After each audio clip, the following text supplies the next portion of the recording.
Today we are going to be talking about the night the king that would not sleep.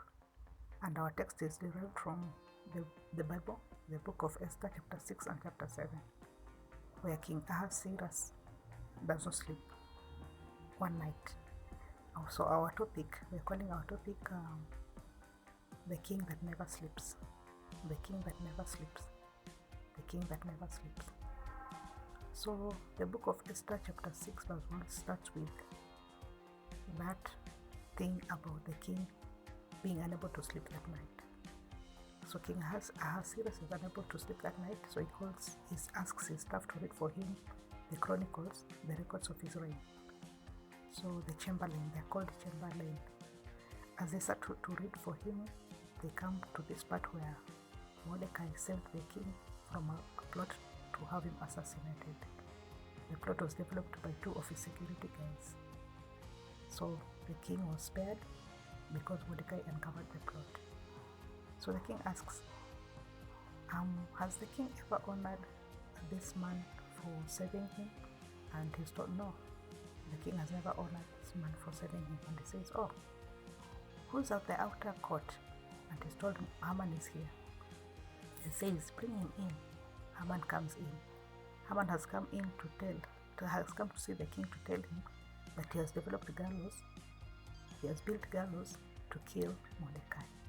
So Haman is asked by the king, what would the king do if he wanted to honor a man? And Haman, thinking that it's himself, he says in his heart, he's saying, who else can the king honor other than myself, Haman? So he says, I would look at it this way. Dress this man with the best robe that the king wears. Dress him with this beautiful robe that the king wears, a royal robe. Then let him ride on the horse, the king's favorite horse, the horse that the king himself likes to ride on. And then a small crown be placed on the head of the horse. And then choose the most noble of the princes to walk on foot and to herald to everybody, to proclaim to everybody as this man is on the horse, to proclaim to everybody all over the city as they walk up and down the streets in the city to say, this is the man that the king has chosen to honor. That this is the man that the king delights to honor. So Ahasuerus says, yes, this is a marvelous idea. Let's do it. Why don't you be the noble prince who's walking on foot, and then Mordecai will be on the horse. It's Mordecai I'm going to honor.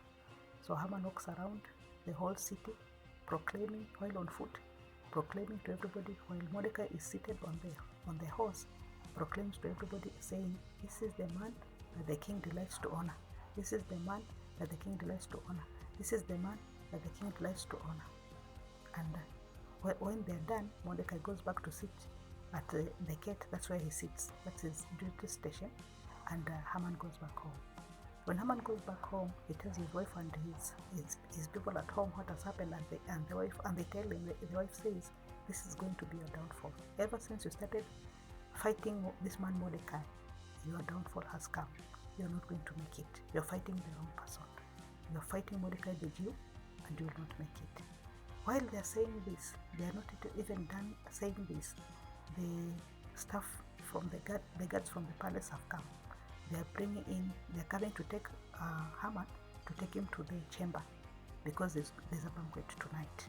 So Haman is rushed again back to the chamber, and where Esther has thrown a banquet, and they sit Esther, the king, and Haman. Then the king tells Esther, whatever it is you want, I'm ready to give it to you. Your petition, I don't know what it is, but even if it's half of my kingdom you want, I'm ready to give it to you. And Esther says, no, all I need is that I may live, and that my people may live. Then Esther explains to the king that there is this evil man who has planned to kill all the Jews, and Esther herself is a Jew. So the king asks, who is this person? Who could do something so vile? And Esther says, it's this man Haman, this wicked man Haman. And Haman is seated right there, and Haman panics. So the king stands up, he's full of anger, So he walks out to the garden to cool his anger. So while he's walking towards the garden, standing at the garden to cool his anger, he looks back and finds Haman with his head on the lap of the queen. You know, Haman has gone down on his knees and is pleading with the Esther, saying, "Please don't let the king kill me." But for the king, it looks so bad. It looks like Haman wants to molest the queen, because his head is on the lap of Esther's, and Esther was seated on the couch, reclining on the couch, and he has fallen on his knees, and his head is there on her lap.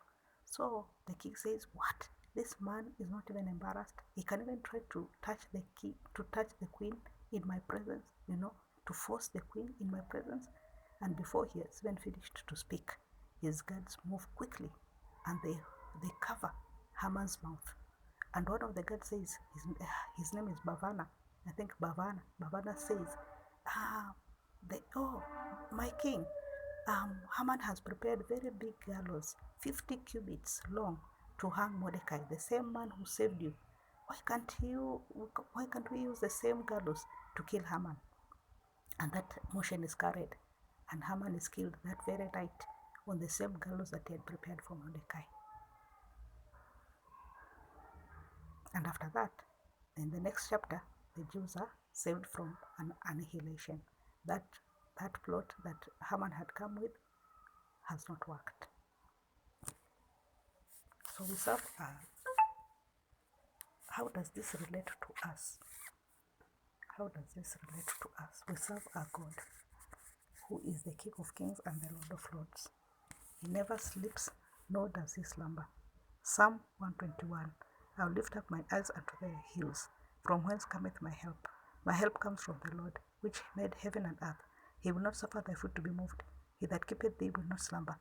Behold, he that keepeth Israel shall neither slumber nor sleep. The Lord is my keeper. The Lord is thy shade upon thy right hand. We serve a God who does not sleep nor slumber. And we serve a God who is the King of Kings and the Lord of Lords. And he delights to honor us. He delights to honor us. We are his servants. We are his children. We are his sons, his daughters. And he wants to honor us. He delights to honor us. And now God is saying, how am I going to honor my children? How am I going to honor this person, this my daughter, this my son? And the benefits of being honored by the Lord. Let me just say that God already is in the business of honoring us. That every day he's looking for a way to honor us. He's looking for a way also to reward us for the fact that we have acknowledged him as God in our lives, and for the fact that we serve him diligently, and for the fact that we fear him. So what are these benefits when God decides to honor you? When God says, I delight to honor my child, I delight to honor my daughter, my son. Number one, longevity, living long. God himself preserves us. Deuteronomy 24:7, Moses, he lived to be 120 years. And when he was dying, God told him, you're dying now. He had no physical sickness, no physical illness. His body was fit. The Bible tells us in Deuteronomy 24:7, his body was fit, his eyes were fit, his eyes were not dim. So the number one thing that God will do for us because we love him and because we serve him and because he delights to honor us, is that we shall live long. He will keep us and he will preserve us the way he kept Caleb. Caleb says, Judges 14:10, Caleb says, I'm now 85 years of age. I'm strong. God has kept me. God has kept me alive. And I'm strong as I was when I was 40. I'm even just as strong as I was when I was 40. So that is God. When God delights to honor us, the first thing he'll do for us, he gives us longevity, he gives us long life, he preserves us. Number two, God protects us. He makes sure that we don't get into any danger. He delivers us. Psalm 34:7, the angel of the Lord encamps around about those that fear him to deliver them. So the angel of the Lord ministers to us so that we don't get into any danger whatsoever. In Psalm 91, we are also told that the angels bear us up, lest we stumble our feet against a stone. So number two, protection. Number three, provision. He will provide for us. He says in the book of Joel, he says that he will give us plenty of wine and corn and wine and oil. He will provide for us. And the Bible also says that the righteous eat to the satisfying of their soul, but the belly of the wicked shall want. That is in Proverbs.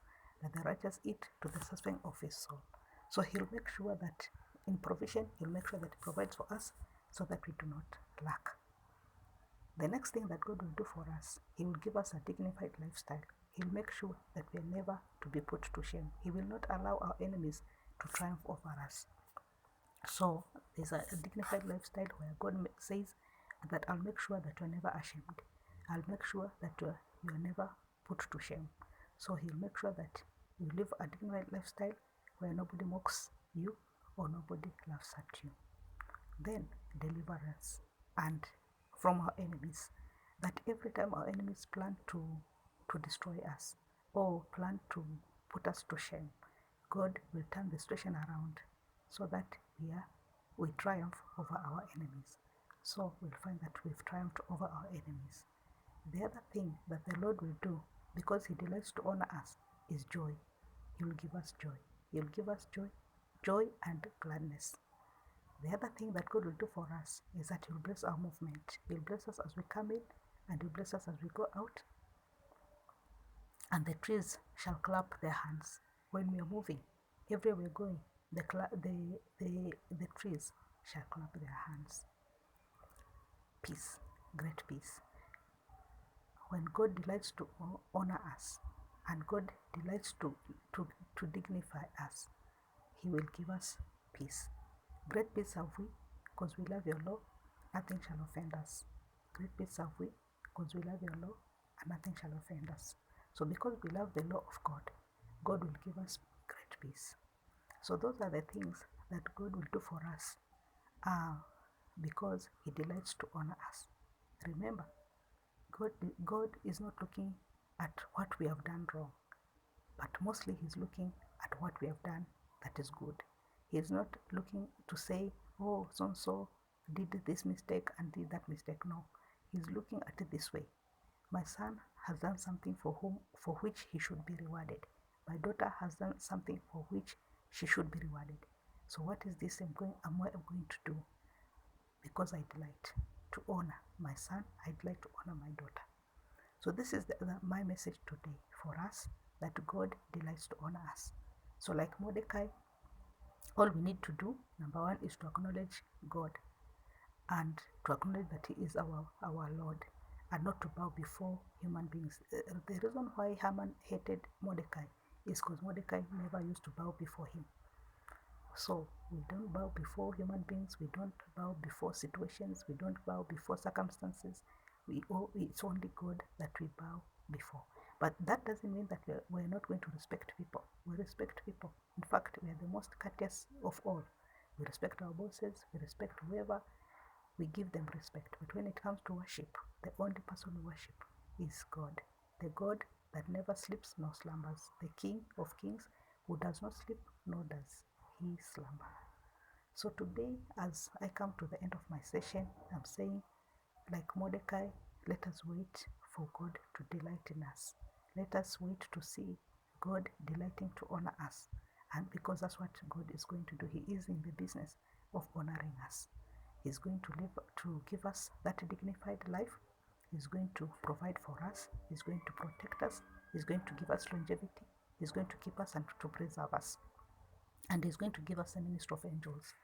Or in fact, already he has given us all those things. Maybe to a certain level, and maybe now we expect for him to give us all these things, all these benefits on another level altogether. So the next time we are going to talk about the banquet. Esther prepared a banquet for the king, so we shall be talking about the banquet. In the book of Songs of Solomon, also the banquet has been mentioned again. So we shall be talking about the banquet. What does it mean for you, my sister, and for you, my brother, to sit at the banquet, to be invited to sit at the banquet of the king? That is what we shall be dealing with next time. So thank you very much for listening to me. Please subscribe, share, and like, and comment. If God has already honored you and you have seen him honoring you, the way Mordecai was honored by the king that night, go ahead and share with us. If you've seen God dealing with your enemies and shaming them, also share with us. But if you're still in a situation where you need prayer, share with us so that we can pray together. So subscribe, share, like, and comment. And thank you very much, and God bless you.